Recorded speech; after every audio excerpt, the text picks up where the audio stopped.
Slightly angered, fellas. I recorded the whole video and there was no sound. So,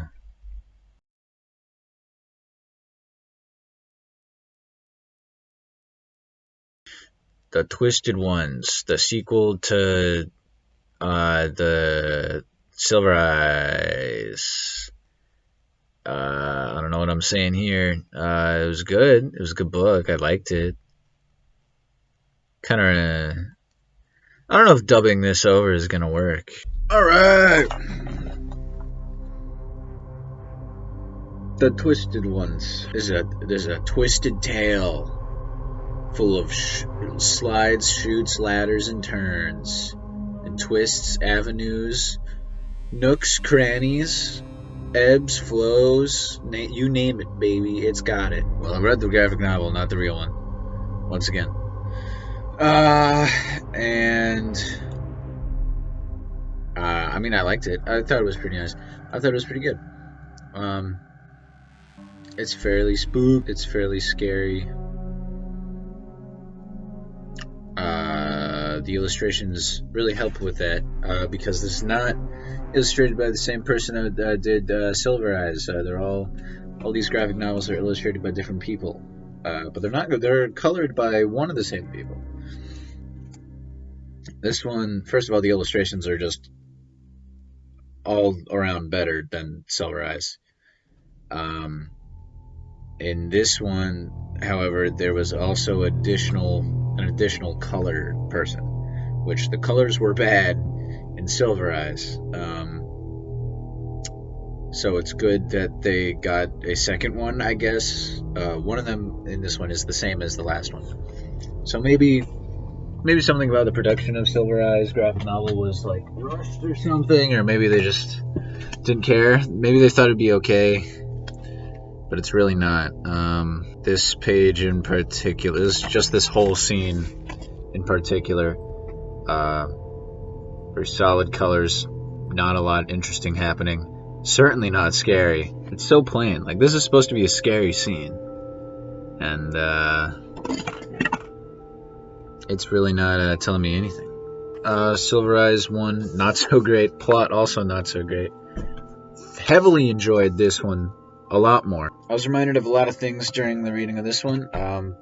American Werewolf in London, for one, because Charlie, her thing in this book is that she's in college and she's got a psychology class and she's got like a robotics thing, and she's like working on animatronics and stuff, and slowly that's consuming her, and she's having like nightmares of animatronics and stuff because her father is the inventor of all the animatronics. So that's like her thing, which reminded me of American Werewolf in London because he's always freaking out. Ah! You're not real. Oh, don't be a putz, David. And seeing zombies of his friend, and he's he's gonna be a werewolf. That's a good movie. Check that one out. I was also reminded of Blowout by Brian De Palma, starring John Travolta for some reason. I think that's just in tone. I don't really remember why I thought that. Far more closer, I was reminded of like Dario Argento movies, because it's a big mystery. Gotta solve the mystery with the gang, the Scoobies. The plot is that there's Purple Guy lives. Purple Guy's alive. He's active. He's letting these animatronics loose upon the populace. Dead, mangled, scooped bodies are just in fields and in random places.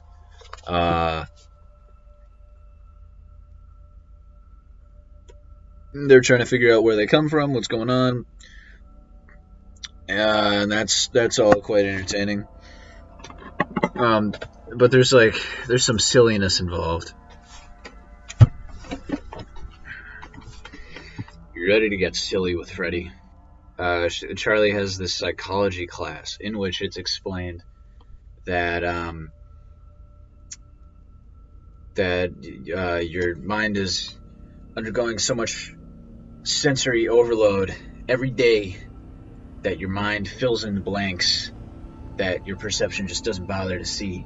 So if you're driving and you see a stop sign, you register it as a stop sign, when in reality that's just it didn't even have the word stop on it. Maybe it just was a red octagon, but you thought it said stop because you're filling in the blanks of what your mind can't bother to do because it's undergoing so much stimulation.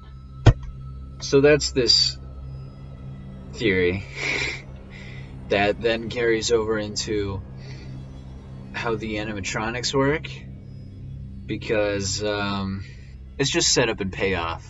To be clear here, what I meant is that this whole concept is very silly, and Purple Guy would not use this weird information that Charlie got from her psychologist professor as a base for how to build his animatronics. The only reason that it's in there is because it's set up in the establishing scene that Charlie is in college.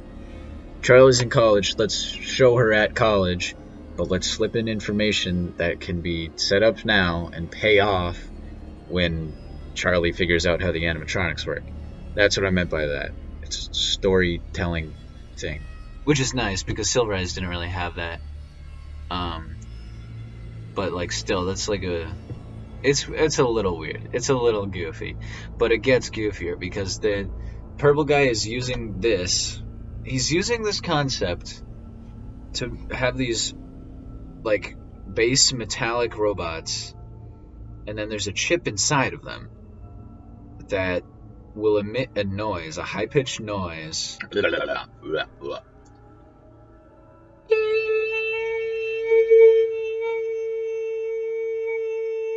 And then it'll do that, and then your mind can't take the white noise, so it's gonna fill in the blanks, like with the stop sign, except now it's making your brain think the animatronics are nightmare animatronics from FNAF 4, but like crazier and scarier.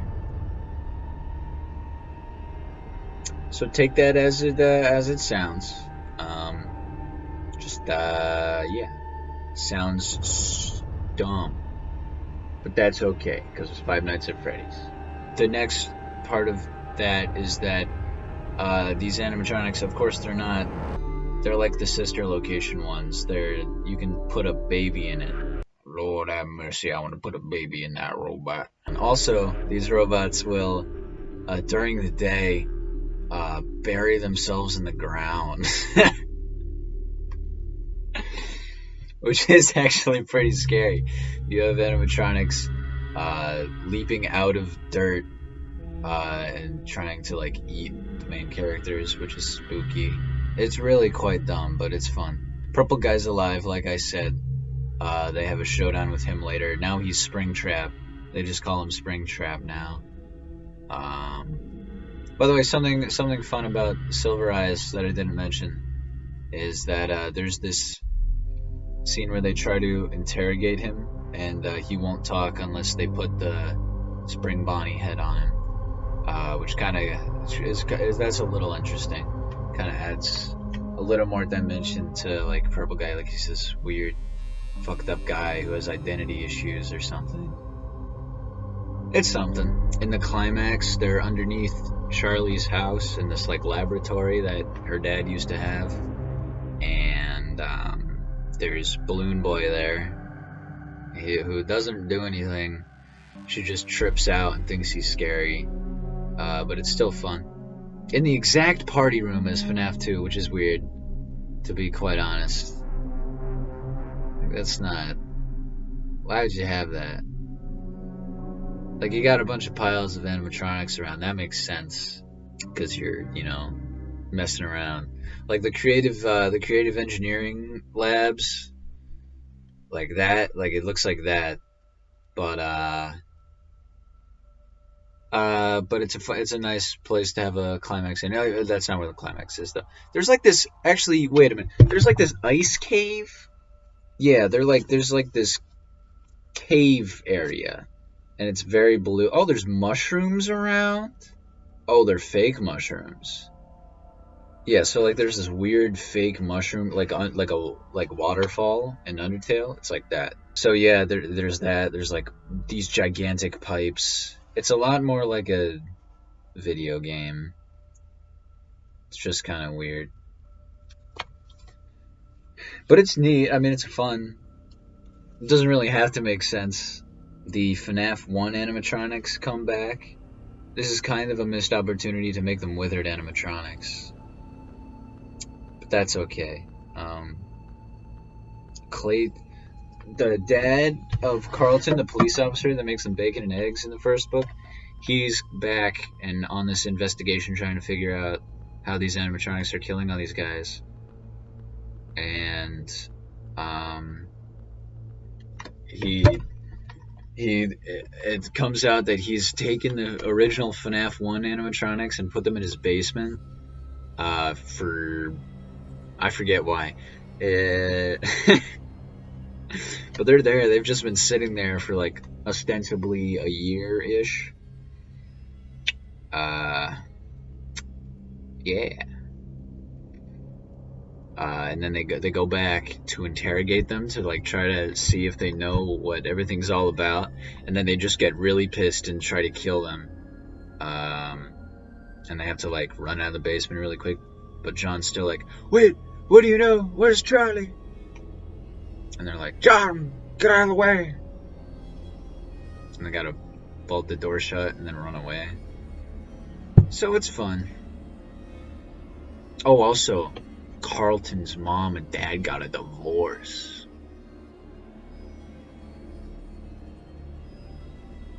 And the ending. Charlie gets eaten by Freddy. And then they all gather around at a diner. There's a little bit of like tonal clash because this one fucking character from Charlie's college is like, "I loved her," or like, he's like, "My girlfriend's dead," but they weren't dating. He was just a kind of a weird guy that would like always try to like study with her and stuff. So anyway, they're at a diner reminiscing about Charlie and the fact that he's dead now, or she's dead now, and then all of a sudden she's back in this weird red dress. And then John's like, "That's not Charlie." And then the book ends. So I'm thinking she's a robot. That kind of thing. Purple guy escapes. He's still alive. Lord knows what happens in the third installment. Oh god, Baby's on the front. I hate Baby. I don't like Baby. She looks weird. No kid would like her. She's got such like a blocky face. It's just so weird. Sister Location is where it really fell apart for me. There's like it all gets like way too sci-fi, and like the comedy is great. That's fine. I like that a lot. But the horror aspects are so silly. The ballet animatronic. What was up with that, man? What was up with that? Getting a little too silly. FNAF 1 was by far the most grounded one. FNAF 2, they're like military grade robots. I guess it's all been falling apart since FNAF 2. FNAF 1 and 3 are by far the most grounded. And FNAF 3 has a rotting corpse visibly inside of the main villain. They're not gonna put that in Fazbear Fright. That shit, a dead man. They'd call the cops. They're a dead boy in my suit. Who else is on the cover? Oh, great. Funtime Foxy. No, not Fun. Funtime Freddy. I like Funtime Freddy. He's not that bad. Springtrap and Mangle. Weird thing. I always liked Mangle. I'm a big fan of Mangle. It's funny that they would like. It's just a funny inclusion. Imagine like they let kids just rip apart the animatronics. It's visibly a metal fucking abomination. They don't even care. It's got sharp teeth and everything. It's weird that they're all metal too. In Sister Look at it, they're so metallic. To be fair, it's weird that the toys are metallic too.